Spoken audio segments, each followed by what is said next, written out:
First time nating gumamit itong top book. Scanning tayo mga par. Good morning mga par. Ang complaint ng customer nito, scan niya. Dito tayo sa scan niya. Complaint ng customer nito is transmission problem. Delay yung shifting. Tapos pag naka-drive siya, biglang nagkakaproblema sa nag-i-error. Tapos biglang nag-neutral yata. Yun yung pagkakalam ko. Tapos engine low power, may problema ang turbo. Ito na naman ulit tayo mga par, bukbukon ulit. Kailangan ibaba itong transmission. So yun talaga, trabaho. Morning mga par, baba na namin yung transmission itong Scania. So ngayon, kailangan namang ibalik at andyan na yung parts niya. So tanongin natin doon kung kailangan bang i-resurface yung flywheel. Dito yung bagong parts niya. Ito naman yung pressure plate at saka lining.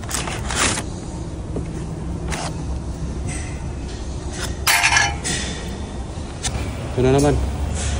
Babalik na natin yung transmission. Ito yung port selector na bago. Kabit na namin yung pressure plate at saka lining. Nagtangat na mga par. Yung pumasok na rin yung yung release bearing. So ikot na natin yan. Accessories na lang. Ito yung clutch actuator bago assembly. So may brake fluid na siya pero konti lang. Ito yung nakalagay dito mga par. Dito. Nagpapagana sa kanya itong motor. Tapos may module ito. May ECU. Control module. Yung nagpapagana sa clutch niyan.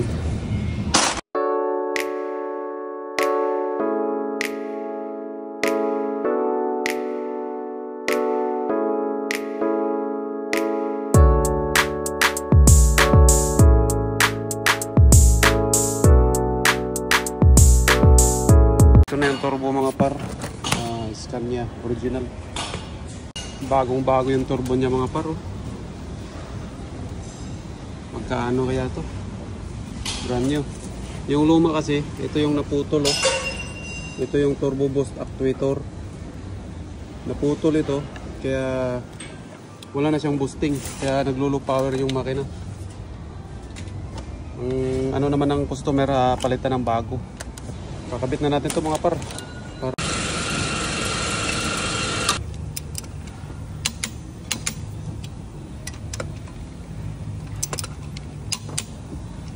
Naikabit na mga par. Tugo na to. Testing na natin ito mga par. Engine on.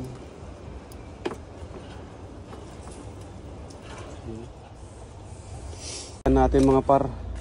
Gamit nating scanner itong Panasonic na Toughbook.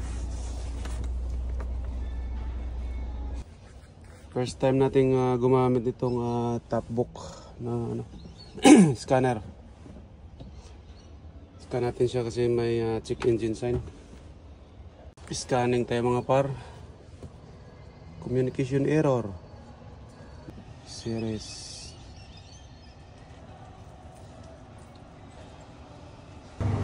So mga par, mandar na. So wala na yung fault code niya. So testing na natin to.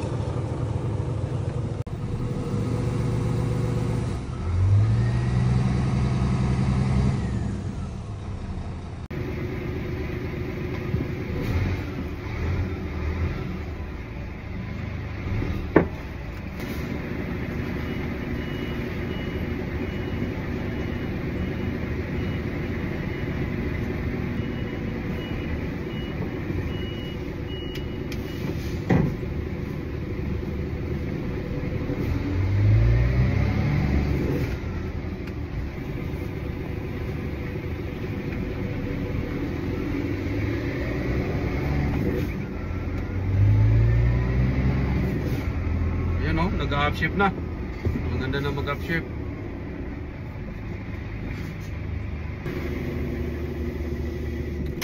So maganda na mag-upshift, tapos downshift. Tapos yung indicator, fault ko dito wala na. Yung turbocharger bago na, kaya hindi na siya low power, presado na siya. So yun lang mga par. Thanks for watching.